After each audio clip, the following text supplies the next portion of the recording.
ध्येयाचा ध्यास लाभला म्हणजे कामाचा त्रास वाटत नाही. नमस्कार मंडळी, मी नीतू, सिम्पली नीतू या व्हिडिओ चॅनलमध्ये तुम्हा सर्वांचं स्वागत आहे. आता सकाळची वेळ झालेली होती आणि याची चांगली मस्ती चालू होती पेटुकल्याची. आणि रोज सकाळचं त्याचं रुटीन घे बरं का. ह्या टायमाला तो बाहेरच येत असतो. मुलं शाळेत गेले की त्याचं एवढं रनिंग राहते, सुरू राहतं. तेवढ्या याच्यात तो खेळतो अंगणात. किती छान वाटतं ना, मनोरंजन आणि आनंद. हे असे आपल्यासोबत घरात असले की खूप मस्ती आनंद असतो आणि सोबतीला पण विश्वासू असतो. म्हणजे मनुष्याचा सर्वात विश्वासू मित्र असतो ना, आणि तो तुम्हाला बिनशर्त प्रेम देतो आणि आरोग्यसुद्धा चांगलं ठेवतो. म्हणजे पळाल्यामुळं त्यांच्या मागं पण आपण पळतो, तणाव कमी होतो, फिरायला जातो त्यांच्याबरोबर, त्यामुळं शारीरिक व्यायाम होतो, आरोग्य सुधारतं आणि सुरक्षितता पण एक मनाला असते की आपल्या घराची एक राखण करतो आणि अनोळखी व्यक्तींना घरात येऊ देत नाही. आणि शिवाय भावनिक आधार पण असतो की तो तुमच्याबरोबर वेळ घालवतो आणि भावनिक बंध तयार करतो, त्यामुळं तुम्हाला एकटे वाटत नाही. आता शेवटी तो काय थांबायला तयार नव्हता आणि त्याला पकडून नेला आतमध्ये. आणि मग घरात आल्यावर आज नाश्त्याची तयारी मिसळपाव होती, तर आता तेच बनवू राहिले. तर त्यात मी 1 टमाटर, 2 कांदे, अद्रक लसूणची पेस्ट करून घेतली आणि ती चांगलं तेल सुटेपर्यंत परतून घेतली. आणि मोड आलेली मटकी ही. यात मी फक्त हळद, लाल तिखट आणि मिसळ मसाला टाकलेला आहे. बस एवढंच टाकले. चांगलं परतून घेतलं आणि वरून ते मोड आलेली मटकी टाकली आणि चांगलं तिला पण परतून घेतलं.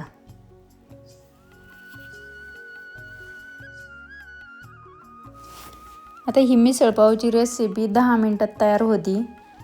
कारण आपल्याला चपाती किंवा भाकरी बनवायची नसती, पाव असतात ऑलरेडी. आणि ही पण फक्त जे सुरुवातीचा आपण कांदा टमाटर ते तेल सुटेपर्यंत परतून घेतलं ना, तर मग तेवढाच वेळ जातो, नाही तर मग तयार होती 10 मिनिटात. आता मी याच्यात आहे ना गरम पाणी ओतलं. गरम पाण्याने चव पण येते आणि तरी पण येते. आणि आता मिसळ करायची म्हणलं ना, तर थोडंसं त्याचा कट आहे ना झणझणीत पाहिजे, तर थोडीशी मी तिखट केली होती. आता उकळी आली का लगेच ही भाजी तयार होती. आणि मस्त ऑप्शन आहे, नाश्त्यापासून तर रात्री झोपेपर्यंत खाऊ शकता तुम्ही. नाश्त्याला पण, दुपारच्या जेवणात पण आणि रात्रीच्या जेवणात पण. आता छान तरी पण आलेली आहे. मिसळपाव म्हणलं ना थोडीशी झणझणीत पाहिजे, मग तुम्ही कांदा मसाला किंवा असं टाकू शकतात एक्स्ट्रा. आपली ही मिसळपावची रेसिपी तयार झाली.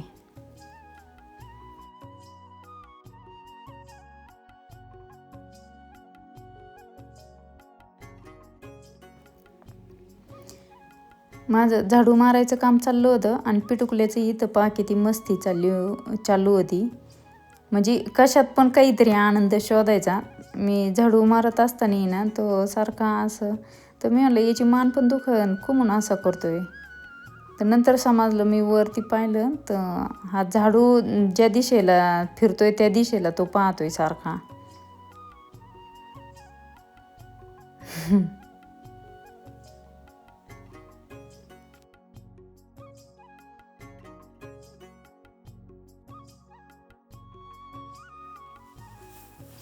आता इथं बराच वेळ चाललं होतं त्याचं.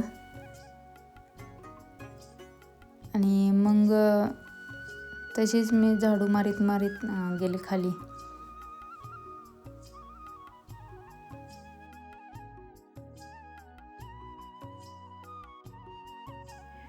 मला पोर्च साफ करायचा होता, त्यामुळं मग खाली पण मला झाडू मारायचा होता. पण पता नाही त्याला काय झालं का माहिती, खाली तर तो झाडूच मारून देत नव्हता. इथं तरी लांबून पाहत होता झाडूची गंमत, पण तिथं अजिबात झाडू खाली ठेवूनच नसत देत.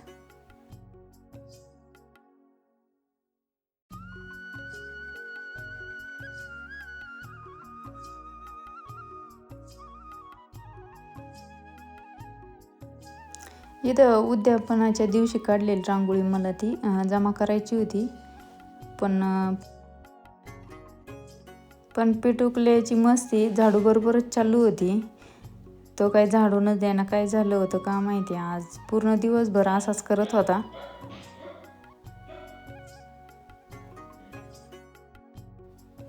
हे पिटुकलं आहे ना माझ्याबरोबरच राहतं कायम, की मी जाईन तसं मागं म्हणजे हा खेळकर झाला आहे आणि त्यांच्याकडे लक्ष वेधून घ्यायला बहुतेक आवडत असेल म्हणून अनेकदा असं मागं फिरतात.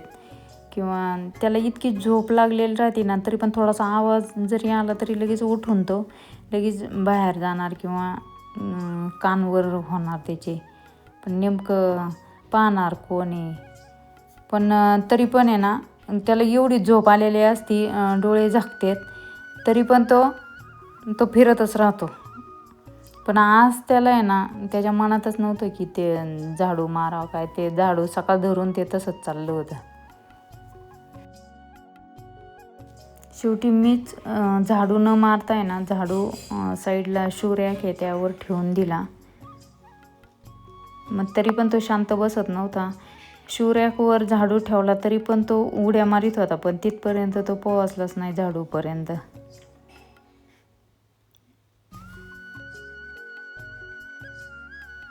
आता त्याची आम्हाला आहे ना खूप सवय झाली. मग तो असा हिरमुसल्यावानी बसला ना तरी पण आम्हाला आवडत नाही. म्हणजे तो असा कायम असा खेळकर खोडकर असला ना तरच आवडतोय. नाहीतर मग शांत बसला ना तर कधी असं वाटतं त्याचं दुखतं की काय, असं हिरमुसल्यावानी घुमून बसला असं होतं. म्हणजे एक घरात आनंद देतो बरं का. बऱ्याच त्याने उड्या मारल्या बरं का, पण झाडूपर्यंत काही त्याला पोहोचताच आलं नाही. त्याला शूरॅकवर अजून चढता येत नाही. इथं संध्याकाळी मुलांना मी थंडाई करून देत असते. थंडाई केली त्यासाठी मी मिक्सरच्या भांड्यामध्ये थोडीशी बडीशेप घेतली,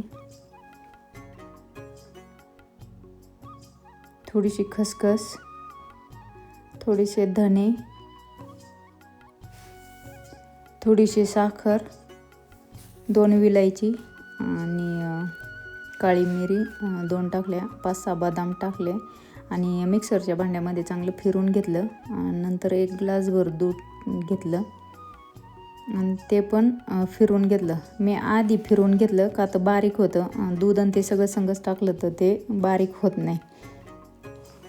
अशी आपली थंडाई तयार झाली. रोगप्रतिकारशक्ती वाढवण्यास, पचन सुधारण्यास आणि ऊर्जा देण्यास मदत करते. स्मरणशक्तीसाठीही उपयुक्त आहे. शरीराला ताजेतवाने ठेवते. याच्यासाठी थंडाई खूप छान आहे. आता पिटुकल्याला वरती चढता येत नव्हतं म्हणून वर बसलाय तो. आणि संध्याकाळी पहा त्याला किती थंडी वाजते आणि दिवसभर मस्ती करत असतो. असं म्हणतोय तो, मला उठवू सुद्धा नका. आता पहा त्याची झोप. ताईंनो, माझे व्हिडिओ तुम्हाला कसे वाटतात कमेंट करून नक्की सांगा. आता पिटुकलं काही उठत नसतं, फुल झोपलंय ते आणि फुल झोपेत राहतं. दिवसभर लय दंगा मस्ती येत चालती त्याची.